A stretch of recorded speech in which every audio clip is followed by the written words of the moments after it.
ਬਿਸਮਿਲ੍ਲਾਹਿਰ ਰਹਿਮਾਨ ਰਹੀਮ ਤੇ अस्सलाम वालेकुम।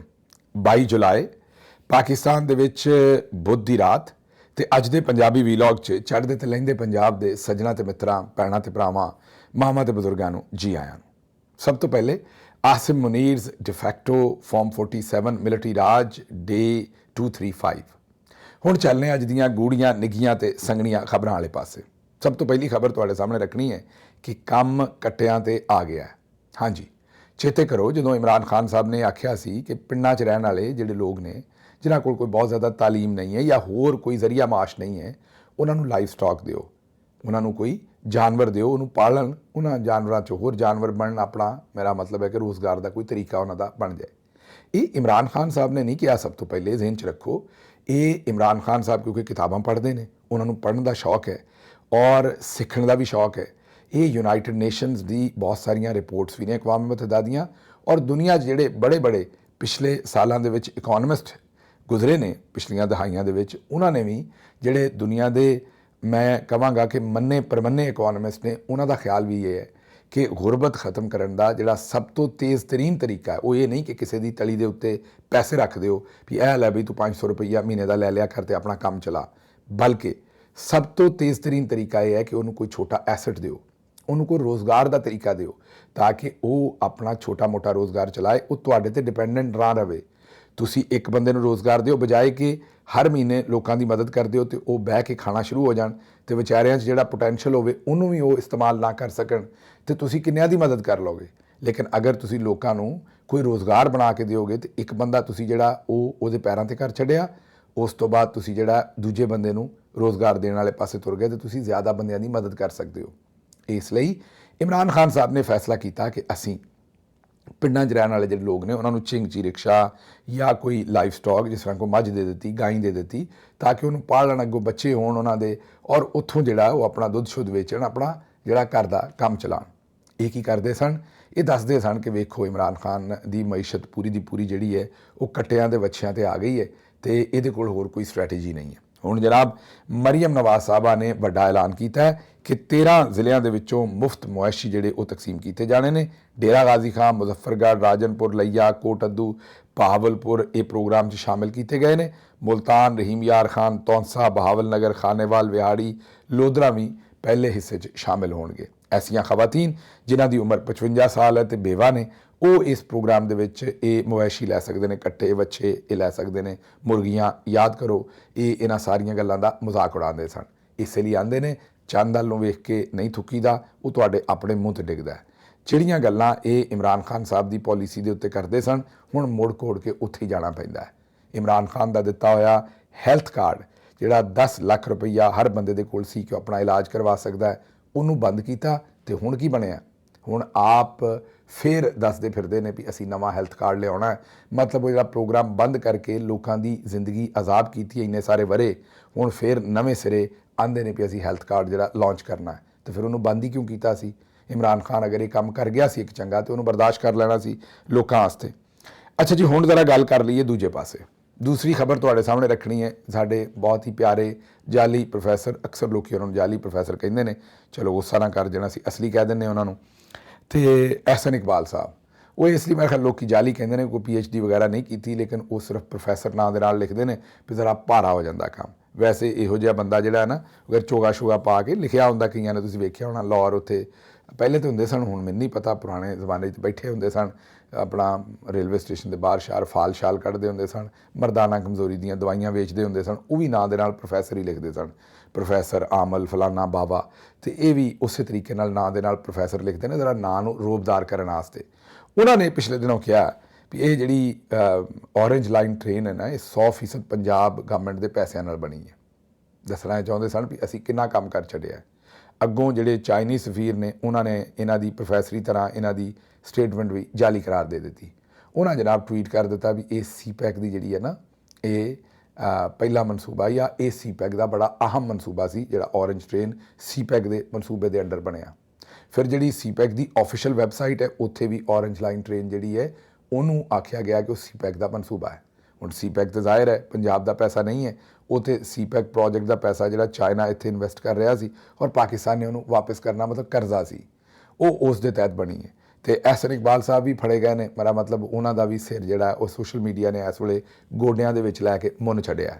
ਉਹਦੀ ਵਜ੍ਹਾ ਹੈ ਕਿ ਇਹਨਾਂ ਨੂੰ ਆਦਤ ਪਈ ਸੀ ਪੁਰਾਣੇ ਜ਼ਮਾਨੇ ਦੀ, ਝੂਠ ਮਾਰ ਕੇ ਨਿਕਲ ਜਾਓ। ਸਾਫੀ ਇਹਨਾਂ ਨੇ 5-7 ਪਾਲੇ ਹੁੰਦੇ ਸਨ ਔਰ ਉਹਨਾਂ ਨੂੰ ਇਹ ਪਲਾਟ ਸ਼ਲਾਟ ਦੇ ਦਿੰਦੇ ਸਨ, ਉਹਨਾਂ ਦੇ ਬੱਚਿਆਂ ਨੂੰ ਨੌਕਰੀਆਂ ਸ਼ੌਕਰੀਆਂ ਦੇ ਦਿੰਦੇ ਸਨ। ਉਹ ਵੀ ਰਾਜ਼ੀ ਤੇ ਇਹ ਵੀ ਰਾਜ਼ੀ। ਉਹੀ ਗੱਲ ਉਹ ਅਖਬਾਰਾਂ 'ਚ ਲਿਖਦੇ ਸਨ ਜੋ ਉਹ ਲਿਖਵਾਉਣਾ ਚਾਹੁੰਦੇ ਸਨ। ਕਿਸੇ ਨੇ ਕੋਈ ਛੋਟੀ ਮੋਟੀ ਗੱਲ ਅਗਾਂਹ ਪਛਾਣ ਲਿਖਾ ਲਈ ਤੇ ਉੱਤੇ ਬੋਰੀ ਪਾ ਲਈ। ਬੋਰੀ ਪਾ ਲਈ ਮਤਲਬ ਜਿਵੇਂ ਨਜਮ ਸੇਠੀ ਸਾਹਿਬ ਨੂੰ ਬੋਰੀ 'ਚ ਬੰਦ ਕਰਕੇ ਨਵਾਜ਼ ਸ਼ਰੀਫ ਸਾਹਿਬ ਨੇ ਚੁਕਵਾ ਲਿਆ ਸੀ ਤੇ ਉਹਨਾਂ ਨੇ ਆਖਿਆ ਸੀ ਵੀ ਉਹ ਲਿਖ ਕਾਕਾ ਜੋ ਅਸੀਂ ਚਾਹੁੰਦਾ ਹੈ। ਉਸ ਤੋਂ ਬਾਅਦ ਫਿਰ ਨਜਮ ਸੇਠੀ ਸਾਹਿਬ ਨੂੰ ਖੈਰ ਮੇਰਾ ਖਿਆਲ ਸਮਝ ਆ ਗਈ। ਹੁਣ ਉਹ ਉਹੀ ਲਿਖਦੇ ਨੇ ਜੋ ਇਹ ਚਾਹੁੰਦੇ ਨੇ। ਅਕਸਰ ਹੈ ਉਹ ਜ਼ਹੀਨ ਆਦਮੀ, ਮੈਂ ਬਾਰ-ਬਾਰ ਤੁਹਾਨੂੰ ਦੱਸਦਾ, ਬੰਦਾ ਬੜਾ ਕੰਮ ਦਾ ਲੇਕਿਨ ਬੰਦੇ ਨੇ ਕੰਮ ਜਿਹੜਾ ਉਹ ਕਿਤੇ ਹੋਰ ਰੱਖ ਦਿੱਤਾ ਤੇ ਹੁਣ ਉਹ ਕੰਮ ਲਾਉਣ ਦੇ ਪਾਸੇ ਤੁਰ ਪਿਆ। ਇੱਕ ਹੁੰਦਾ ਬੰਦਾ ਕੰਮ ਦਾ, ਇੱਕ ਹੁੰਦਾ ਬੰਦਾ ਕੰਮ ਲਾਉਂਦਾ।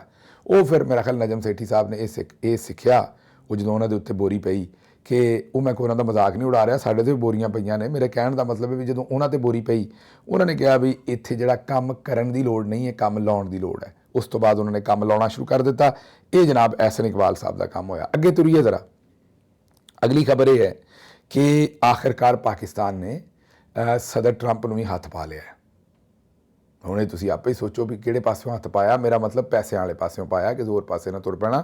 ਮੇਰਾ ਇਹ ਨਹੀਂ ਕਿ ਸਮਝ ਲੈਣਾ ਵੀ ਉਹਨਾਂ ਨੂੰ ਮੇਰਾ ਗਿਰੇਬਾਨ ਨੂੰ ਤਾਂ ਨਹੀਂ ਹੱਥ ਪਾਉਣਾ ਨਾ, ਮਾਰ ਖਾਣੀ ਉਹਨਾਂ ਦੇ ਕੋਲੋਂ। ਅਤੇ ਬਹਰਹਾਲ ਇਹ ਹੈ ਕਿ ਹੱਥ ਪਾ ਲਿਆ। ਵੈਸੇ ਵੀ ਤੁਸੀਂ ਵੇਖਿਆ ਹੀ ਹੋਣਾ ਸ਼ਬਾਜ਼ ਸ਼ਰੀਫ ਸਾਹਿਬ ਤੇ ਉਹ 1/2 ਹੀ ਲੱਗਦੇ ਨੇ ਨਾਲ ਖਲੋਤੇ ਹੋਏ। ਸਦਰ ਟਰੰਪ ਅਗਰ ਇੱਥੇ ਖਲੋਤੇ ਹੋਣ ਸ਼ਬਾਜ਼ ਸ਼ਰੀਫ ਸਾਹਿਬ ਇੱਥੇ, ਕੱਦ ਦਾ ਬੜਾ ਫਰਕ ਹੈ। ਅਤੇ ਸ਼ਬਾਜ਼ ਸ਼ਰੀਫ ਸਾਹਿਬ ਤੇ ਵੈਸੇ ਉਹਨਾਂ ਦੇ ਹੱਥ ਨੂੰ ਹੀ ਹੱਥ ਪਾ ਸਕਦੇ ਨੇ, ਹੋਰ ਤਾਂ ਮੇਰਾ ਨਹੀਂ ਖਿਆਲ ਕਿਤੇ ਮੇਰਾ ਉਹਦੇ ਗਿਰੇਬਾਨ ਨੂੰ ਤਾਂ ਹੱਥ ਪਾ ਨਹੀਂ ਸਕਦੇ।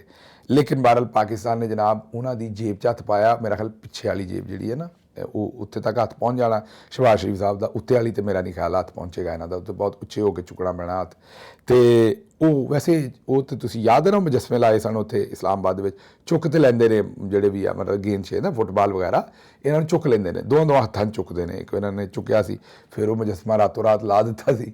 ਉਹ ਬੇਸਿਕਲੀ ਜਿਹੜੇ ਅਸਲ 'ਤੇ ਸਾਡੇ ਜਰਨੈਲਾਂ ਨੇ ਵੀ ਇਹੀ ਤੁਹਾਨੂੰ ਪਤਾ ਇਸ ਕੰਮ 'ਚ ਉਹਨਾਂ ਦੀ ਮਹਾਰਤ ਹੈ, ਉਹ ਚੁੱਕ ਦਿੰਦੇ ਨੇ। ਅਤੇ ਉਹ ਹੁਣ ਜਿਹੜਾ ਵੀ ਕੋਈ ਸ਼ਾਹਕਾਰ ਬਣਾਉਣ ਵਾਲਾ ਸੀ, ਉਸ ਸ਼ਾਹਕਾਰ ਨੂੰ ਚੁੱਕਣ ਵਾਲੇ ਕੰਮ ਨੂੰ, ਉਹ ਜਿਹੜਾ ਵੀ ਕੋਈ ਬਣਾਉਣ ਵਾਲਾ ਸੀ ਉਹਨੇ ਕਿਹਾ ਕਿ ਯਾਰ ਹਰ ਕੌਮ ਕਿਸੇ ਵੀ ਮੁਲਕ ਦੇ ਵਿੱਚ ਜਾਓ, ਉਹ ਜਿਹੜਾ ਕੰਮ ਕਰਦੇ ਨੇ ਉਹਨੂੰ ਡਿਸਪਲੇ ਕਰਦੇ ਨੇ। ਜਿਹੜਾ ਕੰਮ ਵੀ ਉਹ ਕਰਦੇ ਨੇ ਉਹਨੂੰ ਡਿਸਪਲੇ ਕਰਦੇ ਨੇ। ਮਤਲਬ ਤੁਸੀਂ ਅਗਰ ਕਿਸੇ ਮੁਲਕ ਦੇ ਏਅਰਪੋਰਟ 'ਤੇ ਉਤਰਦੇ ਹੋ, ਉੱਥੇ ਅਗਰ ਗੱਡੀਆਂ ਬਣੀਆਂ ਨੇ ਉਸ ਸ਼ਹਿਰ ਦੇ ਵਿੱਚ, ਮਸਲਨ ਮਿਸਾਲ ਮੈਂ ਦੇ ਦਿੰਦਾ ਕਿ ਅਗਰ ਤੁਸੀਂ ਅਮਰੀਕਾ ਦੇ ਵਿੱਚ ਡਿਟਰੋਇਟ ਜਾਂਦੇ ਹੋ, ਉੱਥੇ ਫੋਰਡ ਵਗੈਰਾ ਦੀਆਂ ਗੱਡੀਆਂ ਬਣਦੀਆਂ ਰਹੀਆਂ ਨੇ, ਉਹ ਡਿਸਪਲੇ ਕਰਦੇ ਨੇ ਅਸੀਂ ਇੱਥੇ ਕੀ ਬਣਾਉਂਦੇ, ਅਸੀਂ ਇੱਥੇ ਕੀ ਕਰਦੇ ਨੇ। ਇੰਡੀਅਨਐਪਲਸ ਜਾਂਦੇ ਹੋ, ਉੱਥੇ ਗੱਡੀਆਂ ਦੀਆਂ ਰੇਸਾਂ ਸ਼ੇਸਾਂ ਹੁੰਦੀਆਂ ਨੇ, ਉਹ ਆਪਣੀ ਉਹ ਰੇਸਿੰਗ ਪੁਰਾਣੀਆਂ ਗੱਡੀਆਂ ਜਿਹੜੀਆਂ ਨੇ ਡਿਸਪਲੇ ਕਰਦੇ ਨੇ। ਇਸੇ ਤਰੀਕੇ ਨਾਲ ਹਰ ਜਗ੍ਹਾ 'ਤੇ ਜਦੋਂ ਤੁਸੀਂ ਜਾਂਦੇ ਹੋ ਉਹਨਾਂ ਦੇ ਕੋਲ ਜਿਹੜੀ ਮਹਾਰਤ ਹੁੰਦੀ ਹੈ ਉਹ ਵਿਖਾਉਂਦੇ ਨੇ। ਹੁਣ ਸਾਡੇ ਕੋਲ ਮਹਾਰਤ ਹੈ ਚੁੱਕਣ ਦੀ ਅਤੇ ਪਾਲਿਸ਼ ਕਰਨ ਦੀ। ਅਤੇ ਉਹ ਜਿਹੜਾ ਵੀ ਕੋਈ ਕ੍ਰੀਏਟਿਵ ਬੰਦਾ ਹੋਏਗਾ, ਜ਼ਾਹਿਰ ਹੈ ਜਿੰਨੇ ਵੀ ਇਹ ਬਣਾਇਆ, ਕੋਈ ਫਨਕਾਰ ਕਲਾਕਾਰ ਜਿੰਨੇ ਵੀ ਉਹ ਮੁਜੱਸਮੇ ਬਣਾਏ ਚੁੱਕਣ ਵਾਲੇ, ਯਾਦ ਕਰੋ ਉਹ ਜਿਹੜਾ ਵੀ ਬੰਦਾ ਜਿਹਨੇ ਉਹ ਚੁੱਕਣ ਵਾਲੇ ਮੁਜੱਸਮੇ ਬਣਾਏ, ਉਹਨੇ ਸੋਚਿਆ, ਉਹਨੇ ਕਿਹਾ ਯਾਰ ਗੱਲ ਇਹ ਹੈ ਕਿ ਬਸ ਕੰਮ ਚੁੱਕ ਦਿਓ ਅਤੇ ਦੱਸੋ ਲੋਕਾਂ ਨੂੰ ਵੀ ਸਾਡੇ ਕੋਲ ਮਹਾਰਤ ਹੈ, ਤਾਂ ਕਿ ਲੋਕ ਸਾਨੂੰ ਹਾਇਰ ਵੀ ਕਰ ਲੈਣ। ਕਈ ਵਾਰੀ ਵੇਖੋ ਗੱਲ ਇਹ ਹੈ ਕਿ ਹਰ ਤਰ੍ਹਾਂ ਦੀ ਸਹੂਲਤ ਹੁੰਦੀ ਹੈ ਨਾ। ਮਸਲਨ ਤੁਸੀਂ ਥੱਕੇ ਹੋ, ਤੁਸੀਂ ਜਾ ਕੇ ਮਸਾਜ ਕਰਾ ਲੈਂਦੇ ਹੋ, ਕਿਤੇ ਬੰਦਾ ਕੋਈ ਥੱਕਿਆ ਮਾਲਿਸ਼ ਕਰਵਾ ਲੈਂਦਾ, ਮਸਾਜ ਨੂੰ ਪੰਜਾਬੀ 'ਚ ਮਾਲਿਸ਼ ਆਖਦੇ ਨੇ, ਉਹ ਮਾਲਿਸ਼ ਕਰਵਾ ਲੈਂਦਾ। ਹੁਣ ਉਹ ਜਿਹੜਾ ਮਾਲਸ਼ੀ ਆ ਉਹ ਤੁਹਾਨੂੰ ਅਸਲ ਦੇ ਵਿੱਚ ਤਰੋਤਾਜ਼ਾ ਕਰ ਦਿੰਦਾ। ਇਸ ਤਰੀਕੇ ਨਾਲ ਕਈ ਵਾਰੀ ਤੁਹਾਡਾ ਦਿਲ ਹੁੰਦਾ ਹੈ, ਮਤਲਬ ਚੌਧਰੀ ਨਾਲ ਮਰਾਸੀ ਰੱਖਦੇ ਸਨ ਵੀ ਤਾਂ ਕਿ ਉਹ ਜ਼ਰਾ ਉਹਦੀ ਤਾਰੀਫ ਸ਼ਰੀਫ ਕਰਨ, ਚੌਧਰੀ ਰਾਜ਼ੀ ਰਹਿੰਦਾ, ਜ਼ਰਾ ਦਿਲ ਭਰਿਆ ਭਰਿਆ ਰਹਿੰਦਾ। ਇੰਝ ਹੀ ਉਹਨੇ ਲਾ ਦਿੱਤਾ, ਉਹ ਡਿਸਪਲੇ ਕਰ ਦਿੱਤਾ ਵੀ ਜਨਾਬ ਸਾਡੇ ਇਹ ਸਹੂਲਤਾਂ ਮੌਜੂਦ ਨੇ ਮੁਲਕ ਦੇ ਵਿੱਚ, ਅਸੀਂ ਬਹੁਤ ਤੁਹਾਨੂੰ ਉਹ ਇੱਕ ਵਾਈਟ ਗਲਵ ਸਰਵਿਸ ਹੁੰਦੀ ਹੈ ਨਾ ਅਮਰੀਕਾ ਵਗੈਰਾ 'ਚ, ਉਹਨੇ ਕਿਹਾ ਅਸੀਂ ਗੋਲਡਨ ਹੱਥਾਂ ਦੇ ਨਾਲ ਚੁੱਕਦੇ, ਉਹ ਗੋਲਡਨ ਹੀ ਮੁਜੱਸਮਾ ਬਣਾਇਆ। ਔਰ ਉਹ ਜਿਹੜਾ ਸੀ ਨਾ ਹੱਥਾਂ ਦਾ ਸਾਈਜ਼ ਅਤੇ ਹੱਥਾਂ ਦੇ ਵਿੱਚ ਜਿਹੜੇ ਗੇਂਦ ਦਿੱਤੇ ਸਨ, ਉਹ ਜਿਹੜੇ ਫੜਾਏ ਸਨ ਗੇਂਦ, ਉਹ ਮੈਨੂੰ ਨਹੀਂ ਪਤਾ ਟੈਨਿਸ ਦੇ ਗੇਂਦ ਸਨ, ਹੁਣ ਤੁਹਾਡੀ ਤੇ ਦੰਦ ਬੜੇ ਕੱਢਦੇ ਜੇ। ਅਤੇ ਉਹ ਮੇਰਾ ਮਤਲਬ ਉਹ ਹੱਥਾਂ ਦਾ ਸਾਈਜ਼ ਅਤੇ ਉਹ ਗੇਂਦਾਂ ਦਾ ਸਾਈਜ਼ ਵੇਖ ਕੇ ਫਿਰ ਜਿਹੜਾ ਨਾ ਇੱਕ ਅਜੀਬ ਗੱਲ ਬਣ ਜਾਂਦੀ ਸੀ। ਉਸ ਪਾਸੇ ਨੂੰ ਮੈਂ ਨਹੀਂ ਤੁਰਦਾ ਕਿਉਂਕਿ ਐਵੇਂ ਤੁਹਾਡੇ ਕੋਲ ਮਾਰ-ਸ਼ਾਰ ਖਾਣੀ ਹੈ। ਅਤੇ ਬਹਰਹਾਲ ਉਹ ਅਸੀਂ ਜਿਹੜਾ ਮੁਜੱਸਮਾ ਲਾਇਆ ਸੀ, ਅੱਜ ਉੱਤੇ ਅਸੀਂ ਅਮਲ ਵੀ ਕਰ ਦਿੱਤਾ। ਟਰੰਪ ਦੁਨੀਆ ਕੋਲ ਪੈਸੇ ਮੰਗਦਾ ਫਿਰਦਾ, ਅਸੀਂ ਜਾ ਕੇ ਟਰੰਪ ਨੂੰ ਜਿਹੜਾ ਨਾ ਉਹ ਆਖਿਆ ਵੀ ਜਨਾਬ ਕੱਢ ਦਿਓ ਪੈਸੇ। ਮੈਨੂੰ ਸ਼ਬਾਜ਼ ਸ਼ਰੀਫ ਸਾਹਿਬ ਦੀ ਉਹ ਵੀਡੀਓ ਯਾਦ आ रही है, जरा देखो।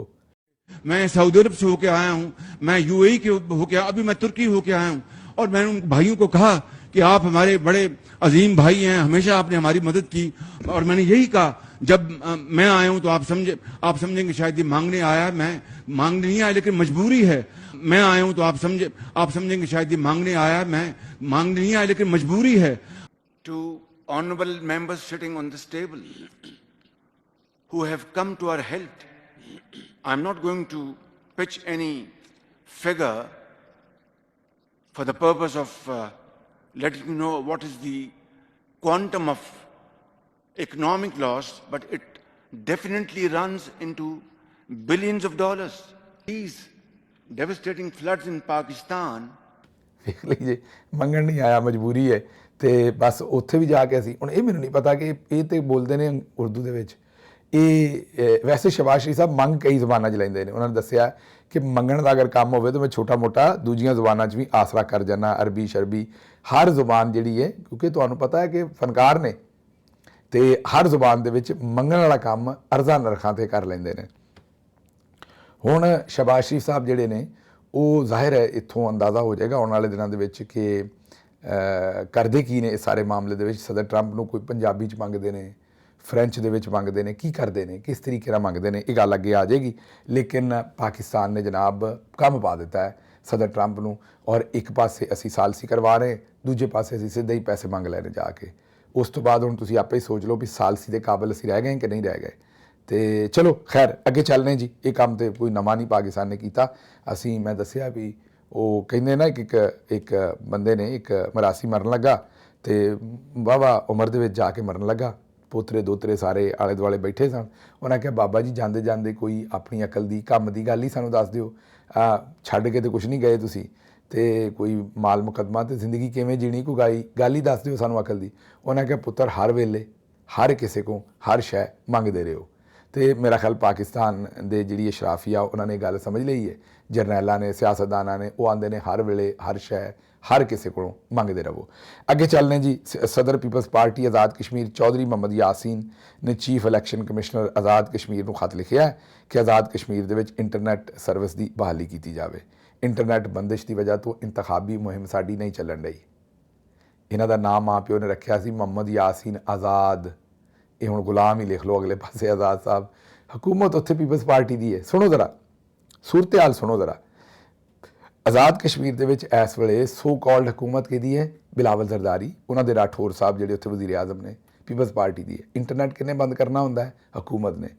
ਪੀਪਲਸ ਪਾਰਟੀ ਵਾਲੇ ਖਤ ਕਿਹਨੂੰ ਲਿਖਦੇ ਫਿਰਦੇ ਨੇ? ਇਲੈਕਸ਼ਨ ਕਮਿਸ਼ਨ ਨੂੰ।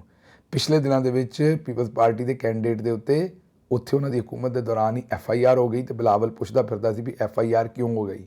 ਅੱਗੋਂ ਨੂਨ ਲੀਗ ਵਾਲੇ ਨੇ ਤੁਹਾਡੀ ਹਕੂਮਤ ਹੈ ਉੱਥੇ, ਸਾਨੂੰ ਕਿਉਂ ਪੁੱਛਦੇ ਹੋ? ਇਹ ਇਹਨਾਂ ਦੀ ਸੂਰਤ ਹਾਲ ਹੈ। ਦੱਸੋ ਇਹ ਕੌਣ ਲੋਕ ਨੇ? ਮੈਂ ਆਨਾ ਕਿ ਬੇਸ਼ਰਮੀ ਦੀਆਂ ਵੀ ਲਾਈਨਾਂ ਕ੍ਰਾਸ ਕਰ ਗਏ ਨੇ। ਇਹਨਾਂ ਨੂੰ ਨਾ ਕੋਈ ਖਿਆਲ ਹੈ, ਨਾ ਕੋਈ ਸੋਚ ਹੈ, ਨਾ ਕੋਈ ਇਹਨਾਂ ਨੂੰ। ਮੈਂ ਬਸ ਇੱਥੇ ਪਹੁੰਚਿਆ ਵੀ ਇਹ ਹੁਣ ਇਸ ਗੱਲ ਤੇ ਪਹੁੰਚ ਗਏ ਨੇ ਕਿ ਬਸ ਜੋ ਮਰਜ਼ੀ ਹੋ ਜਾਏ, ਕੰਮ ਚੱਲਣਾ ਚਾਹੀਦਾ ਹੈ, ਦਿਹਾੜੀ ਲੱਗਣੀ ਚਾਹੀਦੀ ਹੈ। ਜਿੰਨਾ ਕੋਈ ਮਰਜ਼ੀ ਸਾਨੂੰ ਬੇਇੱਜ਼ਤ ਕਰ ਲੈ, ਜੋ ਸਾਡੇ ਨਾਲ ਮਰਜ਼ੀ ਕਰ ਲੈ, ਸਾਡੀ ਦਿਹਾੜੀ ਲੱਗਣੀ ਚਾਹੀਦੀ ਹੈ। ਐਜ਼ ਲੌਂਗ ਐਜ਼ ਸਾਡੀ ਦਿਹਾੜੀ ਲੱਗ ਰਹੀ ਹੈ, ਸਾਨੂੰ ਕੋਈ ਪਰਵਾਹ ਨਹੀਂ ਕਿ ਸਾਡੇ ਨਾਲ ਕੀ ਹੋ ਰਿਹਾ। ਮੈਂ ਤਾਂ ਹੁਣ ਇਸੇ ਨਤੀਜੇ ਤੇ ਪਹੁੰਚਿਆ, ਹੋਰ ਇਹਨਾਂ ਨੂੰ ਕੋਈ ਲੈਣ ਦੇਣ ਨਹੀਂ। ਅੱਗੇ ਚੱਲਨੇ ਜੀ। ਅੱਗੇ ਨਬੀਲ ਗਬੋਲ ਸਾਹਿਬ ਨੇ ਇੱਕ ਬੜਾ ਵੱਡਾ ਦਾਅਵਾ ਫਰਮਾ ਦਿੱਤਾ ਹੈ। ਇਹ ਕੋਈ ਨਵਾਂ ਦਾਅਵਾ ਨਹੀਂ, ਪਹਿਲੇ ਵੀ ਕਰਦੇ ਰਹੇ ਨੇ। ਉਹਨਾਂ ਕਿਹਾ ਕਿ ਇਮਰਾਨ ਖਾਨ ਦੇ ਨਾਲ ਇਸ ਵੇਲੇ ਗੱਲਬਾਤ ਹੋ ਰਹੀ ਹੈ। ਮਤਲਬ ਇਹ ਨਹੀਂ ਪਹਿਲਾਂ ਕਰਦੇ ਰਹੇ, ਹੋਰ ਬੰਦੇ ਕਰਦੇ ਰਹੇ ਨੇ। ਡਿਆਲਾ ਜੇਲ੍ਹ ਦੇ ਵਿੱਚ ਗੱਲਬਾਤ ਵੀ ਹੋ ਰਹੀ ਹੈ, ਕੁਝ ਕਾਮਨ ਦੋਸਤਾਂ ਦੇ ਥਰੂ ਗੱਲਬਾਤ ਹੋ ਰਹੀ ਹੈ ਤੇ ਗੱਲ ਕਿਸੇ ਪਾਸੇ ਚੱਲ ਪੈਗੀ। ਕੋਈ ਇਹਦੇ 'ਚ ਹਕੀਕਤ ਨਹੀਂ ਹੈ, ਐਵੇਂ ਉਹਨਾਂ ਨੇ ਜਗਾਲੀ ਕੀਤੀ ਹੈ। ਮੇਰਾ ਮਤਲਬ ਹੈ ਕਿ ਕਈ ਵਾਰੀ ਤੁਸੀਂ ਵੇਖਿਆ ਹੋਏਗਾ ਨਾ ਉਹਨੂੰ, ਮੇਰਾ ਮਤਲਬ ਹੈ ਕਿ ਮੱਝਾਂ ਬੈਠੀਆਂ ਜਗਾਲੀ ਕਰ ਰਹੀਆਂ ਹੁੰਦੀਆਂ ਨੇ, ਉਸ ਤਰੀਕੇ ਨਾਲ ਜਗਾਲੀ ਕੀਤੀ ਹੈ। ਕੋਈ ਹੋਰ ਕਰਨ ਨੂੰ ਕੰਮ ਨਹੀਂ ਹੋਣਾ, ਉਹਨਾਂ ਸਟੇਟਮੈਂਟ ਦੇ ਦਿੱਤੀ ਹੈ। ਕੋਈ ਇਹਦਾ ਨਾ ਸਿਰ ਹੈ, ਨਾ ਪੈਰ ਹੈ, ਨਾ ਅੱਗਾ ਹੈ, ਨਾ ਪਿੱਛੇ ਹੈ। ਅਸਲ ਗੱਲ ਉਹੀ ਹੈ ਜੋ ਤੁਹਾਨੂੰ ਨਜ਼ਰ ਆ ਰਹੀ ਹੈ ਕਿ 5 ਅਗਸਤ ਨੂੰ ਤਹਿਰੀਕ ਇਨਸਾਫ ਨੇ ਐਲਾਨ ਕੀਤਾ ਵੀ ਅਸੀਂ 1 ਰੋਜ਼ਾ ਇਹਤਜਾਜ ਕਰਨਾ ਹੈ। ਕਿੰਨਾ? 1 ਰੋਜ਼ਾ। ਅਸੀਂ ਕਿੱਥੋਂ ਤੁਰੇ ਸਾਂ, ਕਿੱਥੇ ਆਏ ਹਾਂ, ਕਿਹੜੇ ਪਾਸੇ ਨੂੰ ਤੁਰ ਪਏ ਹਾਂ, ਇਹ ਸਾਨੂੰ ਸਾਰਿਆਂ ਨੂੰ ਹੁਣ ਅੰਦਾਜ਼ਾ ਨਹੀਂ ਪਿਆ ਅਸੀਂ ਕਰਨਾ ਚਾਹੁੰਦੇ ਕੀ ਹੈ। ਤੁਰੇ ਸਾਂ ਇਮਰਾਨ ਖਾਨ ਦੀ ਰਿਹਾਈ ਤੋਂ, ਫਿਰ ਅਸੀਂ ਕਿਹਾ ਵੀ ਚਲੋ ਦਵਾਈ ਸ਼ਵਾਈ ਲੈ ਦਿਓ, ਮੁਲਾਕਾਤ ਕਰਵਾ ਦਿਓ। ਹੁਣ ਉਹਨਾਂ ਨੇ ਆਖਿਆ ਵੀ ਅਸੀਂ 1 ਦਿਨ ਦਾ ਪਾਵਰ ਸ਼ੋਅ ਕਰਾਂਗੇ ਪਿਸ਼ਾਵਰ ਦੇ ਵਿੱਚ। ਗੱਲਾਂ ਸੁਣ ਲਓ ਇਹਨਾਂ ਦੀਆਂ। ਪਾਵਰ ਸ਼ੋਅ ਇੰਜ ਜਿਵੇਂ ਉੱਥੇ ਫੁੱਫੜ ਦਾ ਵਿਆਹ ਰੱਖਿਆ ਤੇ ਉਹ ਪਾਵਰ ਸ਼ੋਅ ਕਰਨਾ ਹੈ। ਮਤਲਬ ਸਾਡੇ ਵਰਕਰਸ ਨਾਲ ਜੋ ਕੁਝ ਹੋਇਆ ਹੈ, ਜੋ ਕੁਝ ਸਾਡੀ ਪੂਰੀ ਪਾਰਟੀ ਦੇ ਨਾਲ ਹੋਇਆ, ਉਸ ਤੋਂ ਬਾਅਦ ਇਹਨਾਂ ਨੇ ਉਹਦਾ ਨਾਮ ਹੀ ਰੱਖਿਆ ਉਸ ਜਲਸੇ ਦਾ ਪਾਵਰ ਸ਼ੋਅ ਕਰਨਾ ਅਸੀਂ। ਇਹ ਅੱਜ ਜਿਹੜੇ ਵਜ਼ਾਰਤ ਇਤਲਾਤ ਦੇ ਉੱਥੇ ਜਨਾਬ ਵਜ਼ੀਰ ਨੇ, ਉਹ ਅੱਜ ਫਰਮਾ ਰਹੇ ਸਨ ਕਿ ਅਸੀਂ ਪਾਵਰ ਸ਼ੋਅ ਕਰਨਾ ਹੈ 5 ਅਗਸਤ ਨੂੰ, ਮੂਵਮੈਂਟ ਨਹੀਂ ਚਲਾਉਣੀ। ਮਤਲਬ ਇਮਰਾਨ ਖਾਨ ਦੀ ਰਿਹਾਈ ਵਾਲੇ ਪਾਸੇ ਨੂੰ ਕੋਈ ਗੱਲਬਾਤ ਅਸੀਂ ਕਿਸੇ ਸੂਰਤ ਨਹੀਂ ਕਰਨੀ। ਕਰਾਚੀ ਦੇ ਕਲਸੂਮ ਬਾਈ ਵਲੀਕਾ ਹਸਪਤਾਲ ਦੇ ਵਿੱਚ ਮਜ਼ੀਦ 16 ਬੱਚਿਆਂ ਨੂੰ HIV ਦਾ ਇਨਕਸ਼ਾਫ ਹੋ ਗਿਆ ਹੈ। ਉਹੀ ਸਰਿੰਜਾਂ ਇਸਤੇਮਾਲ ਕਰੀ ਜਾ ਰਹੇ ਨੇ। ਇਹ ਤੌਂਸਾ 'ਚ ਵੀ ਪਹਿਲੇ ਹੋਇਆ, ਹੁਣ ਇਹ ਕਰਾਚੀ 'ਚ ਵੀ ਇੱਕ ਵਾਰੀ ਫੇਰ ਇਹ ਖਬਰ ਆਈ ਹੈ, ਪਹਿਲੇ ਵੀ ਆਈ ਸੀ ਕਰਾਚੀ ਤੋਂ। 16 ਬੱਚਿਆਂ ਨੂੰ HIV ਦੀ ਤਸ਼ਖੀਸ ਹੋਈ ਹੈ ਔਰ ਵਜ੍ਹਾ ਹੋਈ ਹੈ, ਤੁਹਾਨੂੰ ਦੱਸਿਆ ਕਿ ਸਰਿੰਜਾਂ ਲਾਈ ਜਾਂਦੇ ਨੇ। ਮੈਂ ਪਹਿਲੇ ਵੀ, ਮੈਂ ਡਾਕਟਰ ਨਹੀਂ, ਲੇਕਿਨ ਡਾਕਟਰਾਂ ਨਾਲ ਥੋੜ੍ਹਾ ਜਿਹਾ ਮਸ਼ਵਰਾ ਕਰ ਲਓ। ਜਿਹੜੇ ਡਾਕਟਰ ਪਾਕਿਸਤਾਨ ਦੇ ਡਾਕਟਰਾਂ ਨੂੰ ਮੈਂ ਗੁਜ਼ਾਰਿਸ਼ ਕਰਾਂਗਾ, ਅਮਰੀਕਾ 'ਚ ਮੈਂ ਐਡੇ ਟੀਕੇ ਲੱਗਦੇ ਨਹੀਂ ਵੇਖੇ ਜਿੰਨੇ ਤੁਸੀਂ ਪਾਕਿਸਤਾਨ 'ਚ ਠੋਕੀ ਆਉਂਦੇ ਹੋ। ਅੱਛਾ, ਪਾਕਿਸਤਾਨ ਦੇ ਵਿੱਚ ਵੀ ਇੱਕ ਅਸੀਂ ਗੱਲ ਬਣਾ ਲਈਏ ਜ਼ਿਹਨ ਦੇ ਵਿੱਚ ਕਿ ਕਿਸੇ ਬੰਦੇ ਨੂੰ ਕੁਝ ਹੁੰਦਾ, ਉਹ ਡਾਕਟਰ ਨੂੰ ਜਾ ਕੇ ਕਹਿੰਦਾ ਡਾਕਟਰ ਜੀ ਡ੍ਰਿਪ ਲਾ ਦਿਓ ਮੈਨੂੰ। ਡੈਫੀਨੇਟਲੀ ਮੈਡੀਕਲ ਡਾਕਟਰਸ ਨੂੰ ਪਤਾ ਹੋਏਗਾ ਕੁਝ ਸਿਚੁਏਸ਼ਨਸ ਐਸੀਆਂ ਨੇ ਜਿੱਥੇ ਲਾਣੀ ਪੈਂਦੀ ਹੈ, ਲੇਕਿਨ ਉੱਥੇ ਹਰ ਦੂਜਾ ਬੰਦਾ ਹੀ ਕੰਮ ਕਰਵਾਉਂਦਾ ਫਿਰਦਾ ਹੈ। ਕੋਈ ਵਿਟਾਮਿਨ C ਦੇ ਟੀਕੇ ਲਵਾਉਣ ਡਿਆ, ਕੋਈ ਕਿਸੇ ਸ਼ੈ ਦੇ ਲਵਾਉਣ ਡਿਆ। ਮਤਲਬ ਪ੍ਰਿਕ, ਮਤਲਬ ਸੂਈ ਜਿਸਮ ਦੇ ਵਿੱਚ ਜ਼ਰੂਰ ਦਾਖਲ ਕਰਵਾਉਣੀ ਹੈ। ਜਿਸ ਵੇਲੇ ਸੂਈ ਦਾਖਲ ਹੋ ਜਾਂਦੀ ਹੈ, ਤੁਹਾਡਾ ਜਿਹੜਾ ਰੱਬ ਨੇ ਇੱਕ ਦਿਫਾਈ ਨਿਜ਼ਾਮ ਬਣਾਇਆ, ਤੁਹਾਡਾ ਸਕਿਨ ਦੀ ਲੇਅਰ ਕਿਉਂਕਿ ਫਟ ਕੇ ਅੰਦਰ ਜਾਂਦੀ ਹੈ, ਉਸ ਦੇ ਵਿੱਚ ਫਿਰ ਜੋ ਗੰਦਮੰਦ ਹੁੰਦਾ ਤੁਹਾਡੇ ਜਿਸਮ ਦੇ ਵਿੱਚ ਟਰਾਂਸਫਰ ਹੁੰਦਾ ਹੈ। ਹੁਣ ਅਗਰ ਤੇ ਜ਼ਰੂਰੀ ਹੈ ਟੀਕਾ ਲਵਾਉਣਾ ਤੇ ਲਵਾਓ। ਇਹ ਜਿਹੜਾ ਤੁਹਾਨੂੰ ਐਵੇਂ ਹੀ ਅਫਾਰਾ ਹੋਇਆ ਹੁੰਦਾ ਵੀ ਜਦੋਂ ਤੱਕ ਟੀਕਾ ਨਹੀਂ ਲੱਗਣਾ ਮੈਂ ਠੀਕ ਨਹੀਂ ਹੋਣਾ, ਗੋਲੀ ਦੇ ਵਿੱਚ ਵੀ ਤੇ ਉਹੀ ਦਵਾਈ ਹੈ। ਉਹ ਤੁਸੀਂ ਪਤਾ ਨਹੀਂ ਕਿ ਚੰਦ 'ਤੇ ਜਾਣਾ ਫੌਰੀ ਤੌਰ 'ਤੇ ਉਹ ਲੈ ਕੇ। ਹਾਂ, ਲਾਈਫ ਸੇਵਿੰਗ ਸਿਚੁਏਸ਼ਨ ਹੈ, ਜ਼ਾਹਿਰ ਹੈ ਕਰਨਾ ਪੈਂਦਾ ਹੈ। ਮੈਂ ਨਹੀਂ ਆਉਂਦਾ ਤਾਂ ਡਾਕਟਰ ਹੀ ਫੈਸਲਾ ਕਰਨਗੇ, ਮੈਂ ਡਾਕਟਰ ਨਹੀਂ। ਲੇਕਿਨ ਮੈਂ ਤੁਹਾਨੂੰ ਇਹ ਦੱਸ ਰਿਹਾ ਵੀ ਅਬਜ਼ਰਵੇਸ਼ਨ ਦੱਸ ਰਿਹਾ ਵੀ ਅਮਰੀਕਾ 'ਚ ਇੰਨੇ ਟੀਕੇ ਨਹੀਂ ਲਾਉਂਦੇ। ਇਹ ਥੋੜ੍ਹਾ ਜਿਹਾ ਟੀਕਿਆਂ ਤੋਂ ਬਚਿਆ ਕਰੋ। ਇਹਨਾਂ ਦਾ ਬਚੇ ਦਾ ਮਤਲਬ ਹੁਣ ਮੈਂ ਨਹੀਂ ਕਹਿੰਦਾ ਵੀ ਜਿੱਥੇ ਲੋੜ ਹੈ ਉੱਥੇ ਵੀ ਕਹੋ ਮੈਂ ਟੀਕਾ ਨਹੀਂ ਲਵਾਉਣਾ। ਡਾਕਟਰ ਦੀ ਗੱਲ ਸੁਣਿਆ ਕਰੋ। ਅਤੇ ਡਾਕਟਰਾਂ ਕੋਲ ਵੀ ਮੇਰੀ ਗੁਜ਼ਾਰਿਸ਼ ਹੈ ਵੀ ਤੁਹਾਡੀ ਮਿਹਰਬਾਨੀ ਹੈ, ਥੋੜ੍ਹਾ ਜਿਹਾ ਹੱਥ ਹਲਕਾ ਰੱਖੋ। ਹਰ ਸ਼ੈ 'ਤੇ ਟੀਕੇ ਠੋਕਦੇ ਹੋ, ਹਰ ਸ਼ੈ 'ਤੇ ਟੀਕੇ ਠੋਕਦੇ ਹੋ, ਖੋਲ੍ਹੀ ਆਉਂਦੇ ਹੋ ਲੋਕਾਂ ਦੇ ਜਿਸਮ ਨੂੰ। ਔਰ ਇਹ ਤੁਹਾਨੂੰ ਵੀ ਨਹੀਂ ਪਤਾ ਵੀ ਉਹ ਜਿਹੜੀ ਤੁਹਾਨੂੰ ਨਰਸ ਲਿਆ ਕੇ, ਮਤਲਬ ਤੁਸੀਂ ਆਪ ਤੇ ਟੀਕਾ ਨਹੀਂ ਡਾਕਟਰ ਨੇ ਲਾਣਾ ਹੁੰਦਾ, ਨਰਸ ਨੇ ਲਾਣਾ ਹੁੰਦਾ। ਡਾਕਟਰ ਲਿਖੀ ਜਾਂਦਾ ਇੱਥੇ ਵੀ ਟੀਕਾ ਲਾ ਦਿਓ, ਇੱਥੇ ਉਹ ਨਰਸ ਉਹੀ ਨਰਸ ਹੈ ਜੋ ਵੀ ਹੈ ਜਿਹਨੇ ਵੀ ਲਾਇਆ ਉਹੀ ਸਰਿੰਜਾਂ ਜਿਹੜੀਆਂ ਨੇ ਇਸਤੇਮਾਲ ਹੋਈ ਜਾਂਦੀਆਂ ਨੇ ਲੋਕਾਂ ਨੂੰ, ਬੱਚਿਆਂ ਨੂੰ, ਵੱਡਿਆਂ ਨੂੰ। HIV ਜਿਹੜੀ ਹੈ ਉਹ ਟਰਾਂਸਫਰ ਹੋਈ ਜਾਂਦੀ, ਜਿਹੜੇ ਗਰੀਬ ਨੂੰ ਹੋ ਜਾਣੀ ਹੈ। ਪਾਕਿਸਤਾਨ ਦੇ ਵਿੱਚ ਇੱਕ ਹੀ ਖਿਆਲ ਹੈ ਕਿ HIV ਇੱਕ ਹੀ ਤਰੀਕੇ ਨਾਲ ਹੁੰਦੀ ਹੈ। ਉਹ ਬਸ ਜਿਹਨੂੰ ਹੋ ਗਈ ਉਹਦੇ 'ਤੇ ਪਾ ਦਿਓ ਵੀ ਉਹਨੇ ਫਲਾਣਾ। ਹੁਣ ਬੱਚਿਆਂ ਨੇ ਕੀ ਕੀਤਾ ਇਹੋ ਜਿਹਾ ਕੰਮ, ਦੱਸੋ ਉਹਨਾਂ ਵਿਚਾਰਿਆਂ ਨੂੰ ਕਿੱਥੋਂ ਹੋ ਗਈ HIV? ਇਹ ਸਾਡੀ ਬੇਸ਼ਰਮੀ ਹੈ। ਅਸੀਂ ਨਾ ਮੁਹਤਾਤ ਹੁੰਦੇ ਹਾਂ, ਨਾ ਅਸੀਂ ਗਾਈਡਲਾਈਨਸ ਫੋਲੋ ਕਰਦੇ। ਆਪਣਾ ਖਿਆਲ ਵੀ ਕਰੋ, ਆਪਣੇ ਬੱਚਿਆਂ ਦਾ ਖਿਆਲ ਵੀ ਕਰੋ। ਅਤੇ ਇਹ ਥੋੜ੍ਹਾ ਜਿਹਾ ਜਿਹੜਾ ਤੁਹਾਨੂੰ ਐਵੇਂ ਹੀ ਹਰ ਵੇਲੇ ਅਫਾਰਾ ਰਹਿੰਦਾ ਹੈ ਨਾ ਵੀ ਜਦੋਂ ਜਾਂਦੇ ਹੋ ਕਿ ਮੈਨੂੰ ਡ੍ਰਿਪ ਲਾ ਦਿਓ, ਮੈਨੂੰ ਟੀਕਾ ਲਾ ਦਿਓ, ਅਤੇ ਬਸ ਟੀਕੇ 'ਤੇ ਟੀਕਾ ਲਵਾਉਂਦੇ ਹੋ। ਉਹ ਕੋਈ ਹੋਰ ਦੂਜਾ ਟੀਕਾ ਲਵਾ ਲਓ। ਟੀਕਾ ਮਤਲਬ ਮੇਰੇ ਕਹਿਣ ਦਾ ਇਹ ਹੈ ਵੀ ਜਿਵੇਂ ਆਉਂਦੇ ਨਾ ਵੀ ਫਲਾਣੇ ਨੇ ਸ਼ਾਪਿੰਗ ਕਰ ਲਈ, ਉਹਨੇ ਇੰਨੇ ਪੈਸਿਆਂ ਦੀ ਸ਼ਾਪਿੰਗ ਕਰਕੇ ਮੈਨੂੰ ਟੀਕਾ ਲਾਤਾ, ਉਸ ਟੀਕੇ ਦੀ ਗੱਲ ਕਰਦਾ। ਕਿਸੇ ਹੋਰ ਪਾਸੇ ਨਾ ਨਿਕਲ ਜਿਓ, ਉਹਦੇ ਆਪਣੇ ਨੁਕਸਾਨ ਨੇ ਫਿਰ। ਅਤੇ ਕਹਿਣ ਦਾ ਮਤਲਬ ਮੇਰਾ ਇਹ ਹੈ ਕਿ ਦੂਜੇ ਟੀਕੇ ਇੱਕ ਦੂਜੇ ਨੂੰ ਲਾ ਲਿਆ ਕਰੋ। ਮਤਲਬ ਕਿ ਜਾਲੀ ਵਾਲੇ ਟੀਕੇ ਆ ਸ਼ਾਪਿੰਗ ਵਗੈਰਾ ਕਰਨ ਵਾਲੇ। ਇਹ ਜ਼ਰੂਰੀ ਨਹੀਂ ਕਿ ਉੱਥੇ ਟੀਕਾ ਲਵਾ ਕੇ ਤੁਹਾਨੂੰ ਸਕੂਨ ਆਉਣਾ ਹੈ। ਡਾਕਟਰ ਨੂੰ ਪੁੱਛ ਕੇ, ਡਾਕਟਰਾਂ ਨਾਲ ਮਸ਼ਵਰਾ ਕਰਕੇ, ਜੋ ਡਾਕਟਰ ਬਿਹਤਰ ਸਮਝਦੇ ਨੇ ਉਹ ਕੰਮ ਕਰਨਾ ਹੈ। ਅਤੇ ਇਹ ਜ਼ਰਾ ਥੋੜ੍ਹਾ ਜਿਹਾ ਇਹਤਿਆਤ ਇਹਨਾਂ ਚੀਜ਼ਾਂ 'ਤੇ ਕਰੋ। ਸਾਡੇ ਬੜੇ ਸਾਰੇ ਬੱਚੇ ਜਿਹੜੇ ਨੇ ਉਹ ਵਿਚਾਰੇ ਇਸ ਸਾਰੀ ਚੀਜ਼ ਦੀ ਨਜ਼ਰ ਹੋ ਰਹੇ ਨੇ। ਮੈਨੂੰ ਇੱਥੋਂ ਇਜਾਜ਼ਤ ਦਿਓ। ਰੱਬ ਰੱਖ।